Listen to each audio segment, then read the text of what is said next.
Hi guys, welcome to Cricket Chat with Venkatesh. India Pakistan మధ్య last Sunday జరిగిన మ్యాచ్లో Pakistani players Haris Rauf and Sahibzada Farhan వాళ్ళు చేసిన వికృత చేష్టలు మనకి ఇంకా గుర్తున్నాయి. దీని మీద వివాదం ముదురుతూ ఉంది, రోజు రోజుకి చిలికి చిలికి గాలివాన్ అవుతూ ఉంది. ఇండియన్ గవర్నమెంట్ కానీ బీసీసీఐ కానీ దీన్ని చాలా సీరియస్గా తీసుకున్నారు. బీసీసీఐ తాజాగా ఐసీసీ ఇంటర్నేషనల్ క్రికెట్ కౌన్సిల్కి కంప్లైంట్ ఫైల్ చేసింది అగైన్స్ దీస్ టూ ప్లేయర్స్. వీళ్ళు పాలిటిక్స్ తీసుకొస్తున్నారు గేమ్లో అని చెప్పి చాలా సీరియస్ కంప్లైంట్ ఇవ్వడం జరిగింది. ఆ కంప్లైంట్ ఇచ్చిన మాట కరెక్టే, అది ఆ మెయిల్ మాకు రీచ్ అయిందని చెప్పి ఐసీసీ కూడా కన్ఫర్మ్ చేసింది. సో ఈ వివాదం రోజు రోజుకి పెద్దదవుతూ ఉంది, ఇంకా అగ్లీ టర్న్ కూడా తీసుకుంటూ ఉంది. మనం కంప్లైంట్ చేయడమే కాదు, పాకిస్తాన్ కూడా కంప్లైంట్ చేసింది తాజాగా సూర్యకుమార్ యాదవ్ పైన. అతను ఫస్ట్ మ్యాచ్ ఆడినప్పుడు, మనం 14th రోజున ఫస్ట్ మ్యాచ్ ఆడినప్పుడు సూర్యకుమార్ యాదవ్ పాలిటిక్స్ మాట్లాడాడు పోస్ట్ మ్యాచ్ ప్రెజెంటేషన్లో అని చెప్పి వాళ్ళు కూడా కంప్లైంట్ చేశారు. ఇది ఇలా ఉంటే Pakistan cricket board chief and Asia cricket council chief, Pakistan interior minister home minister Mohsin Naqvi, ఈ పేరు మీరు వినే ఉంటారు ఈ మధ్యకాలంలో.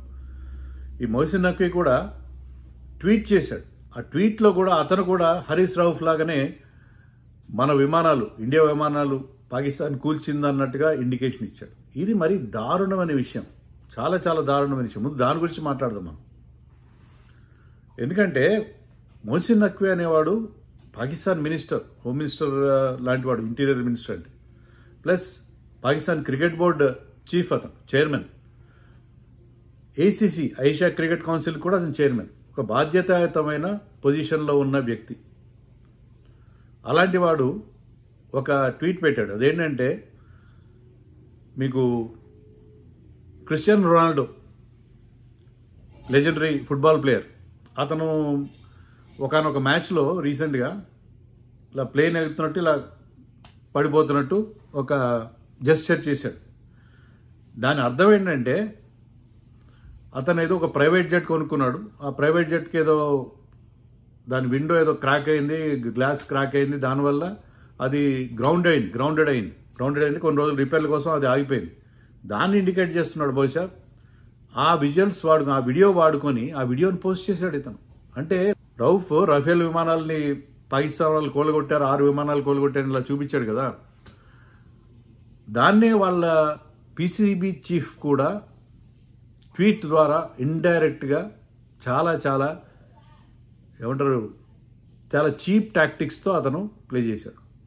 అలాగే మరొక ప్లేయర్ సూఫియాన్ మకీమ్ అని చెప్పి మ్యాచ్లో ఆడట్లేదు, 11 ప్లేస్ కూడా రావట్లేదు. అతను ఒక ఇన్స్టాగ్రామ్ స్టోరీ పెట్టాడు. అతను కూడా ఇవే ఫోటోలు పెట్టాడు, ఇలా విమానం ఎగురుతున్నట్టు మళ్ళీ ఇలా పడిపోతున్నట్టు, క్రిస్టియానో రొనాల్డో. సో చాలా చీప్ టాక్టిక్స్కి డర్టీ ట్రిక్స్ ప్లే చేస్తున్నారు పాకిస్తాన్ వాళ్ళు. దాంట్లో ప్లేయర్స్ కానీ చేశారంటే ఒక రకంగా అర్థం చేసుకోవచ్చు, ప్లేయర్స్కి వాళ్ళకి అంత బాధ్యత లేకుండా ఉంటుంది. కానీ ఒక సీరియస్గా పాకిస్తాన్ ప్రభుత్వంలో భాగంగా ఉన్నవాడు, పాకిస్తాన్ క్రికెట్ బోర్డు చైర్మన్గా ఉన్నవాడు అలాంటి పెట్టడం అంటే మన రెచ్చగొట్ట ప్రొవకేటరీ, టోటలీ అది రెచ్చగొట్టే వ్యవహారం తప్ప మరొకటి కాదు. ఇండియన్ గవర్నమెంట్ కానీ బీసీసీఐని కానీ మన ప్లేయర్స్ కానీ రెచ్చగొట్టు. ఎందుకంటే మ్యాచ్లు ఎలా గెలగలేకపోతున్నారు, మ్యాచ్లో చిత్తుగా ఓడిపోతున్నారు. 2 సార్లు ఆడితే 2 సార్లు కూడా మనం వాళ్ళని చాలా ఈజీగా ఓడించేసాం. సో ఇలాగా మనం వేరే రకంగా వీళ్ళ మీద వాళ్ళకున్న అక్కసు వెళ్ళగక్కాలనో ఏదో మొత్తం మీద వాళ్ళు ప్రయత్నం చేస్తున్నారు. This is very very disgusting, really చాలా దారుణమైన పరిస్థితి. ఈవెన్ హరీష్ రౌఫ్ వైఫ్ కూడా ఒక ఇన్స్టాగ్రామ్ స్టోరీ పెట్టింది. ఏంటంటే ఆమె ఏమంటుందంటే, match lost but won the battle అంట. బ్యాటిల్ గెలిచారంట, మ్యాచ్ ఓడిపోయినా. ఏం బ్యాటిల్ గెలిచారు? అతను చేసిన ఆ చేష్టలు, దాంతో బ్యాటిల్ గెలిచారా? ఇది టూ మచ్ కదా. ఇక మనం సూర్యకుమార్ యాదవ్ మీద వాళ్ళు కంప్లైంట్ చేయడం గురించి మాట్లాడు. సూర్యకుమార్ యాదవ్ ఏమన్నాడు after the match, first match 14th రోజు మనం గెలిచినప్పుడు, ఈ విజయాన్ని మా సైనిక దళాలకు, ఆర్మ్డ్ ఫోర్సెస్కి నేను అంకితం చేస్తున్నాను అన్నాడు. సైనిక దళాలకు అంకితం చేస్తున్నాను అన్నాడు. తర్వాత we stand by the victims of Pahalgam victims, terror విక్టిమ్స్కి చాలాసార్లు ఏదైనా భూకంపం వచ్చింది అనుకోండి, లేకపోతే ఇంకోటి ఏదో జరిగింది. ఈవెన్ 26/11 తర్వాత మనం మెడ్రాస్ టెస్ట్, చెన్నై టెస్ట్ ఆడాం. దాంట్లో మనం గెలిచాం ఇంగ్లాండ్ పైన. అప్పుడు సచిన్ టెండూల్కర్ కూడా అప్పట్లో అన్నాడు, మనం 26/11 విక్టిమ్స్కి ఇది అంకితం ఇస్తాం అన్నట్టుగా అన్నాడు. సో ఇది దాంట్లో తప్పే ఉంది. టెర్రర్ విక్టిమ్స్ గురించి వేరే దేశాన్ని మనం అడ్రస్ చేయలేదే, వేరే కంట్రీని మనమే పాయింట్అవుట్ చేయలేదే. అలాగే ఆర్మ్డ్ ఫోర్సెస్ కానీ అన్నాడు, అంతేగాని వేరే దేశాలను కానీ వాళ్ళ మీద, వేరే దేశాల మీద వాళ్ళ ఇబ్బంది కలిగించే మాటలు ఏం మాట్లాడలేదు. మన సంగతి మనం చెప్పుకున్నాం. దాంట్లో పొలిటికల్ ఎలా అవుతుంది? He did mention operation Sindoor. ఎప్పుడు? పోస్ట్ మ్యాచ్ ప్రజెంటేషన్ అప్పుడు కాదు, మ్యాచ్ అయిన తర్వాత మనకి టీవీలో చూపిస్తారు, అది కాదు. తర్వాత ప్రెస్ మీట్ జరిగింది. ఆ ప్రెస్ మీట్లో ఈ mention operation Sindoor. Press meet is not part of the match. Match తర్వాత ప్రెస్ మీట్ అనేది వేరే. కానీ మ్యాచ్ సందర్భంలో పోస్ట్ మ్యాచ్ ప్రజెంటేషన్ అప్పుడు అతను అన్నవి రెండు మాటలు, మేము we stand by the victims, వాళ్ళకి ఎప్పుడు మేము మద్దతునిస్తూనే ఉంటాం, పహల్గాం బాధితులకి అనే ఒక మాట అన్నాడు. రెండోది అతను అన్నది ఏంటంటే, ఈ విజయాన్ని మా సైనిక దళాలకు అంకితం ఇస్తున్నాం, we're dedicating this victory to the armed forces of India అని అన్నాడు. సో దాంట్లో పాలిటిక్స్ ఎక్కడ ఉన్నాయి? పాలిటిక్స్ ఎక్కడ లేవే? పాలిటిక్స్ ఏం లేవు. మీ దేశాన్ని వేరే దేశాలనే ఎత్తి చూపడం కానీ, వేరే దేశాల మీద బ్లేమ్ చేయడం కానీ ఏం జరగలేదు కదా. సో దాంట్లో there are no politics involve. మీ దేశానికి సంబంధించిన, మీ దేశానికి ఒక నష్టం జరిగింది, దానికి సంబంధించి మీరు మాట్లాడారు. సో దాన్ని పొలిటికల్ అని ఎలా అంటారు? కానీ రెండింటి మీద ఇప్పుడు ఇండియా, ఇప్పుడు మనకు తెలుసు కదా, హరీష్ రావు ఇలా విమానాలు కూలిపోయినాడు, తర్వాత షాహిబ్జాదా ఫరాన్ ఏదో AK-47 ఎక్కువ పెట్టినట్టుగా అతను యాక్షన్ చేయడం, దాంట్లో కూడా అతనికి అది ఎప్పుడు బ్యారెల్ ఎట్టు పెట్టాలో కూడా తెలియలేదు, తన వైపు పెట్టుకున్నాడు. సో ఈ రెండింటి మీద ఎంక్వైరీ ICC ఆర్డర్ చేసే అవకాశం ఉంది. ఎందుకంటే ఇక్కడ మీకు ఏషియా కప్లో 2 మ్యాచ్ రిఫరీలు ఉన్నారు. ఒకరు మనకి బాగా తెలిసిన యాండీ పైక్రాఫ్ట్, అతను ఆల్రెడీ కాంట్రవర్సీలో ఉన్నాడు. రిచీ రిచర్డ్సన్, ఒకప్పటి వెస్టిండీస్ కెప్టెన్ కూడా, అతను కూడా మ్యాచ్ రిఫరీగా ఉన్నాడు ఇక్కడ దుబాయ్లో. సో రిచీ రిచర్డ్సన్ ని పెట్టి దీని మీద, ఈ 2 కంప్లైంట్ మీద మరి హియరింగ్ జరుగుతుంది. వీళ్ళ కన్సర్న్ ప్లేయర్స్ని పిలిచి మ్యాచ్ రిఫరీ మాట్లాడతారు, తర్వాత అతను వెర్డిక్ట్ ప్రకటిస్తాడని మనకి తెలుస్తుంది. సో అది పరిస్థితి. ఈ వివాదం రోజు రోజుకి పెద్ద అవుతా ఉంది.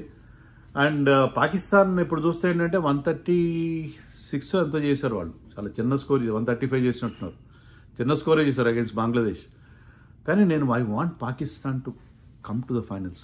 నేను ఎప్పుడు పాకిస్తాన్ కావాలని ఎప్పుడు కోరుకోలేదు, ఈరోజు కోరుకుంటున్నా. ఎందుకంటే వాళ్ళు ఫైనల్కి రావాలి, బంగ్లాదేశ్ని ఓడించి ఫైనల్కి రావాలి, మళ్ళీ 3వ హ్యాట్రిక్ వరుసగా ముచ్చటగా 3వ వాళ్ళని ఓడించాలి, వాళ్ళ మొహాలు మాడిపోతే చూడాలని నాకు చాలా కోరికగా ఉంది. పర్టికులర్లీ హరీష్ రావు లాంటి వాళ్ళు ఎవరైతే ఓవర్ యాక్షన్ చేస్తున్నారో, హరీష్ రావు కానీ, ఫహీమ్ అష్రఫ్ కానీ, లేకపోతే కొత్తగా మనం చెప్పిన ఈ సూఫియా మకీం కానీ, అంటే వీళ్ళందరూ అనవసరంగా రాజకీయాలు తీసుకొస్తున్నారు కదా.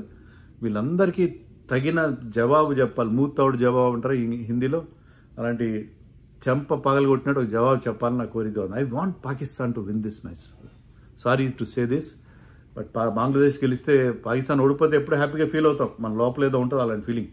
కానీ ఇక్కడ మాత్రం పాకిస్తాన్ గెలవాలని నేను మరోసారి కోరుకుంటున్నాను. మరొకసారి ఫైనల్కి రావాలి, ఫైనల్కి వస్తే వాళ్ళని మరొకసారి మనం చావు దెబ్బతీయాలని చెప్పి నేను కోరుకున్నాను. అంటే ఇండియా మాత్రం బాగా ఆడాలి. మొన్న బంగ్లాదేశ్తో నిన్న ఆడినట్టుగా కాదు, నిన్న చాలా చెత్తగాడారంటే ఒక 70-80% పర్ఫార్మెన్స్ లాభం లేదు. కాబట్టి to be at the top of your game. శ్రీలంకతో జరిగే మ్యాచ్లో మీరు మంచి టీంతో వెళ్ళి వాళ్ళని ఓడించండి, అంతేగాని ఇలా ఆడితే లాభం లేదు. They have to play much better than this కదా. సో అది నా అభిప్రాయం. పాకిస్తాన్ ఫైనల్కి రావాలి, మరొకసారి వాళ్ళని ఓడించాలని కోరుకున్నా. వివాదం కూడా రోజు రోజుకి ముదురుతూ ఉంది. Let us hope that there will be action against Pakistan. మళ్ళీ ఎప్పుడు ఇలాంటి చెత్త వేషాలు వేయకుండా వాళ్ళ మీద ICC చర్య తీసుకుంటుందని చెప్పి మనం ఎక్స్పెక్ట్ చేద్దాం.